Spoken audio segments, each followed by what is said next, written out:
할렐루야. 6월 23일 목요일 새벽 기도에 함께 들으시겠습니다. 사도신경으로 저의 신앙을 고백드리시겠습니다.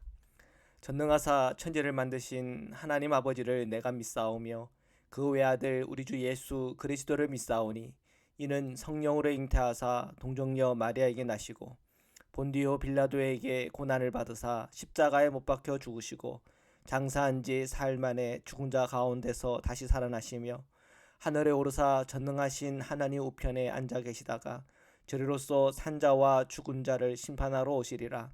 성령을 믿사오며 거룩한 공회와 성도가 서로 교통하는 것과 죄를 사하여 주시는 것과 몸이 다시 사는 것과 영원히 사는 것을 믿사옵나이다. 아멘. 찬송가 216장입니다. 다 함께 찬양 드리시겠습니다.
거룩하신 하나님, 오늘 이 새벽에도 저희로 기도의 자리로, 말씀의 자리로, 예배의 자리로 인도하시니 감사합니다.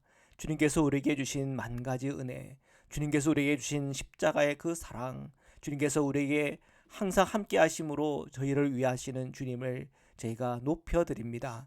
저희 모든 성도님의 심령과 마음속에 그리스도 안에 있는 자들의 누리는 복과 은총을 다 누리게 하여 주옵소서. 오늘도 주님의 말씀을 함께 읽고 묵상하는 중에, 또한 그 말씀을 받는 중에 그 말씀으로 힘을 얻게 하시고 그 말씀의 인도함을 받게 하시고 그 말씀으로 살아가는 자들이 누리는 복을 함께 누릴 수 있도록 축복하여 주시옵소서. 거룩하신 예수 그리스도의 이름으로 기도드립니다. 아멘. 우리 하나님의 말씀을 함께 보시겠습니다. 출애굽기 30장 1절에서 16절 말씀입니다.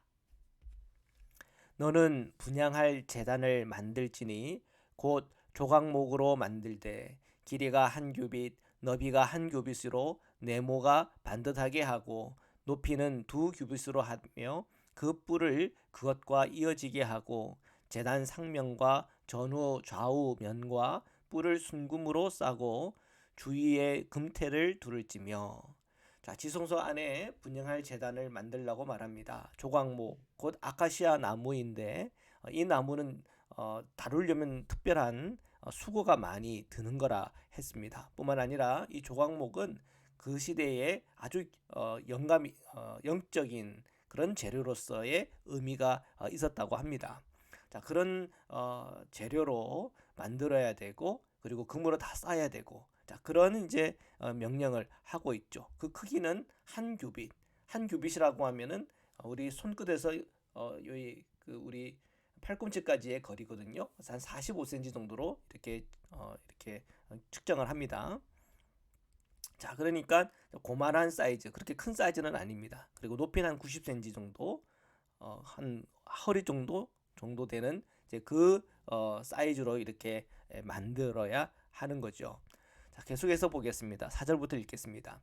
금태 아래 양쪽에 금고리 둘을 만들되 곧 그 양쪽에 만들지니 이는 제단을 매는 채를 꿰 곳이며 그 채를 조각목으로 만들고 금으로 싸고 그 제단을 증거궤 위 속죄소 맞은편 곧 증거궤 앞에 있는 휘장 밖에 두라. 그 속죄소는 내가 너와 만날 곳이며.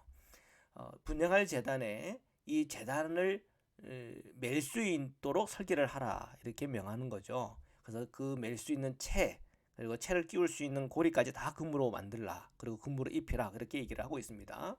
자, 이 분향할 제단은 법궤, 여기선 증거궤라고 기록이 되어 있죠. 그리고 속죄소, 이 법궤 위에 속죄소가 있습니다. 자, 그 바로 앞에 이 분향할 제단을 두는 건데, 그 속죄소와 그리고 분향할 제단 그 사이에는 휘장이 쳐져 있습니다. 자, 그러면서 이 휘장 안에 있는 속죄소에 관해 말씀하고 계시는데, 그 속죄소는 내가 너와 만날 곳이다. 이 속죄소는 내가 너와 만날 곳이래요. 자, 이 속죄소는 뭐 하는 곳입니까? 그야말로 속죄하는 장소죠. 모든 백성이 그 죄로부터 속죄를 하는 장소요.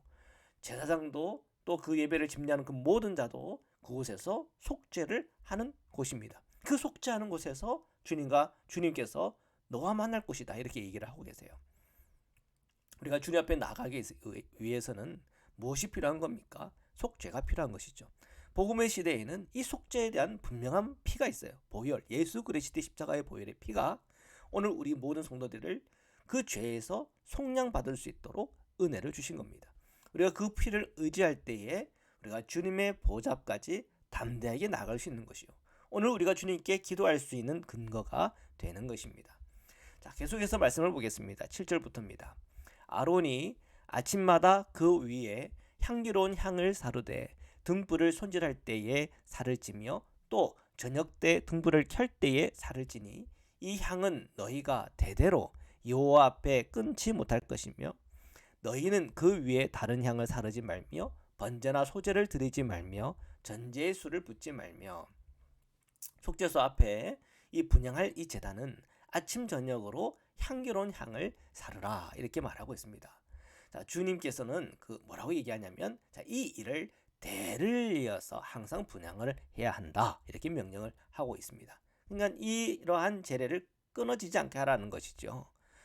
이 향에는 또 주님께서 명령하신 제조법으로 제조를 해야 되고 이 제조법과 다르게 해서는 안 된다고 명하고 계십니다. 자, 뿐만 아니라 이 향기로운 향을 사르는 이 제단 위에 거기에다가 번제를 드린다든지 거기에다가 소제라고 하는 것은 곡식으로 드리는 거죠. 또는 전제, 이 포도주 같은 걸 붓는 거죠. 자, 이런 것을 하면 안 된다고 얘기해요. 당연히 안 할 거라고 생각하잖아요. 왜? 그것은 향기로운 향을 사르는 장소라고 이렇게 명해놨으니까. 그런데 사람이 무지하면 그럴 수 있다는 거죠. 예를 들면 뭐 그런 거예요. 뭐 옛날에도 제가 얘기한 적이 있는데, 이거 일본에선가 있었던 일이랍니다. 이 세탁기가 있는데 어떤 할머니가 이 세탁기를 가지고 감자를 깎았대요. 그 세탁기에다 감자를 넣어가지고 그걸 돌리면 이렇게 감자가 깎여졌나 봐요. 근데 이것을 몇 번 하더니 세탁기가 고장이 났네. 그래서 그 회사에다가 환불해 달라고 그렇게 얘기를 했대요. 근데 당연히 회사는 얘기를 들어줄 수 없다고 그랬죠. 그래서 법정까지 갔습니다. 법정에 갔는데 누구 손을 들어줬냐면 그 할머니 손을 이렇게 들어줬대요. 왜? 그 세탁기에 그 설명서에 보면 어떤 다른 문구가 없었다는 겁니다. 꼭 세탁만 해야 된다라고 하는 그런 문구가 없었대요. 그래서 그 할머니 손을 들어줬대요. 그래서 그때 패소하고 그 할머니한테는 그 보상금 이렇게 지급을 하고, 그때부터 뭐라고 이렇게 밑에다가 경고해가지고 쓴 게 뭐냐면 세탁 외에 다른 것은 불가함, 이렇게 썼다고 그래요. 그러니까 그래요. 우리에게 이렇게 자세하게 설명을 안 하면 엉뚱한 일을 한다는 거예요. 그래서 성경은 이렇게 자세하게 우리에게 말씀을 주시는 거죠. 자, 계속해서 보겠습니다. 10절입니다. 아론이 1년에 한 번씩 이 향단 뿔을 위하여 속죄하되 속죄제의 피로 1년에 한 번씩 대대로 속죄할지니라. 이 제단은 여호와께 지극히 거룩하니라. 자, 아론은 대제사장이죠. 이 아론은 1년에 한 번씩 향단 뿔을 또 속죄 의례를 행해야 했습니다. 그 이유는 뭡니까? 이 분향하는 이 제단이 주님 앞에 지극히 거룩하기 때문이다. 그러니까 정말 두렵고 떨리는 마음으로 조심스럽게 말씀대로 절차대로 이 모든 것을 행할 수 있게끔 해야 하는 거죠. 그래도 부족한 것이 있다. 그럴 때 이 속죄 의식을 통해 가지고 깨끗게 하라는 것이죠. 자, 11절부터입니다. 여호와께서 모세에게 말씀하여 이르시되 내가 이스라엘 자손의 수요를 조사할 때에 조사받은 각 사람은 그들을 계수할 때에 자기의 생명의 속전을 여호와께 드릴지니 이는 그것을 계수할 때에 그들 중에 질병이 없게 하려 함이라. 이스라엘 자손의 수요를 조사한다. 즉 인구 조사하는 거죠. 자, 인구 조사할 때 자기의 생명의 속전을 주께 드리라고 그런 거예요. 자, 자기의 생명의 속전이라고 하는 건 자기의 목숨값을 말합니다. 웬 목숨값입니까? 지금까지 살아온 것에 대한 감사, 은혜에 대한 헌물이요, 또한 헌금인 겁니다. 그리고 한 가지 더, 인구가 적고 많고가 자신들의 능력이 아니라고 하는 것을 깨달으라고 하는 것입니다. 이스라엘 공동체의 주인은 누굽니까? 하나님. 이스라엘로 하여금 승리하게 하는 것은 무엇입니까? 인구의 많고 적고가 아니라 하나님, 그분이라고 하는 것을 깨달으라고 하는 것이죠. 자, 주님의 이 공동체는 늘 하나님 앞에서 겸손해야 돼요. 교회도 마찬가지입니다. 사람이 많다고, 헌금이 많다고 그것을 자랑할 일이 결코 아닙니다. 교회가 자랑할 것은 한 가지, 오직 하나님 한 분, 예수 그리스도 한 분인 거죠. 자, 계속해서 말씀을 보겠습니다. 13절부터입니다. 무릇 계수 중에 드는 자마다 성수의 세겔로 반세겔을 낼지니 한 세겔은 20게라라. 그 반세겔을 여호와께 드릴지며 계수 중에 드는 모든 자 곧 20살 이상 된 자가 여호와께 드리되 너희의 생명을 대속하기 위하여 여호와께 드릴 때에 부자라고 반세겔에서 더 내지 말고 가난한 자라고 덜 내지 말지며. 자, 인구 조사 중에 20세 이상 백성들은 반세겔을 다 똑같이 내라는 거예요. 어떻게 보면 세금이라고 할 수 있겠죠. 마태복음 17장 24절에서 27절에 보면 이 반세겔 얘기가 나오는데 성전세라고 이렇게 기록이 되어 있어요. 어떤 변화가 있죠. 원래는 인구조사하면서 거두는 건데 마태복음 17장 24절에는 이 인구조사라는 얘기가 없고 그냥 성전세로 이렇게 얘기가 나옵니다. 그래서 예수님과 베드로가 그 성전세를 낸, 이 반세겔을 낸 기록이 있습니다. 자, 그리고 보면 15절에 보면은 자, 이 세금을 낼 때 부자라고 반세겔을 더 내고 가난하다고 덜 내고 그런 게 없다는 겁니다. 다 동일하게 내라고 기록이 되어 있습니다. 자, 계속해서 보겠습니다. 16절입니다. 너는 이스라엘 자손에게서 속전을 취하여 회막 봉사에 쓰라. 이것이 여호와 앞에서 이스라엘 자손의 기념이 되어서 너희의 생명을 대속하리라. 아멘. 자, 이렇게 거둔 헌금이죠. 성전세는 회막을 섬기고 유지보수하는 데 사용을 했고, 또 오늘 이 본문을 보면은 또 이런 얘기가 앞에서 나왔잖아요. 분양할 이 제단, 그리고 이 제단에서 향기로운 향기를 늘 주님께 드리는 일에 이렇게 대대로 드려야 된다. 그러니까 제사장의 어떤 그 임무와 책임도 기록이 되어 있습니다. 자, 이러한 임무와 책임은 제사장만 지는 것이 아니라 모든 공동체들이 함께 그 책임을 지고 있는 거죠. 그 책임 중에 하나가 인구 조사할 때 반세계를 봉헌함으로써 성막 제사와 또 그 운영과 제사장들의 그 모든 생활들을 할 수 있게끔 그 모든 일에 사용이 되었다고 하는 것이죠. 자, 오늘 우리가 복음의 시대를 살아가면서 우리는 뭐 성막 제사 드리고 있는 것 아니고 또 뭐 솔로몬의 성전 한 성전을 갖고 있는 것도 아니고 각 이제 교회와 또 가정과 또한 뭐 속계와 하는 그 모든 믿음의 식구들이 모여 예배하고 모여 찬양하고 기도하고 말씀을 함께 나누는 그런 공동체들이 있죠. 자, 이 공동체가 유지되는 데 있어서도 성도들로서의 책임이 있다고 하는 것을 발견하게 됩니다. 물론 목회자의 책임도 있겠지만, 그래서 함께 이 책임을 지는 것이 신앙의 공동체를 유지하고 또한 그것을 계승하고 대대로 계승하는 데 있어서 중요한 일이 되는 거겠죠. 그래서 우리 성도님들도 헌금을 하잖아요. 자, 이 헌금하는 일은 우리의 신앙 고백이면서 동시에 우리의 공동체가 계속 믿음의 공동체로 설 수 있도록 하는데 늘 쓰임 받는 것이다 하는 것을 다시 한 번 더 확인할 수가 있습니다. 자, 사랑하는 성도 여러분, 오늘 우리가 교회와 또 주님의 몸된 교회를 섬길 때 그 섬김이 주님께 귀하게 받는 은혜가 있고, 또 우리가 주님 앞에 드리는 그 모든 손길이 주님 안에 복이 되어서 오늘 우리의 삶 가운데 하나님께서 주시는 하나님의 복, 우리 자녀들에게 주시는 하나님의 복, 또한 우리가 이 복음을 통해서 우리에게 주어진 이 만 가지의 은혜가 저와 여러분에게 늘 누려지는 은혜와 복이 되기를 주님의 이름으로 축원합니다. 말씀으로 기도드리시겠습니다. 사랑해 주님 감사합니다. 오늘도 주님의 말씀 앞에 섰습니다. 저희들 정말 예수 그리스도 십자가의 보혈의 피로 속죄고 죄사함을 받아 늘 주님 앞에 나갈 수 있는 은혜를 주시니 감사합니다.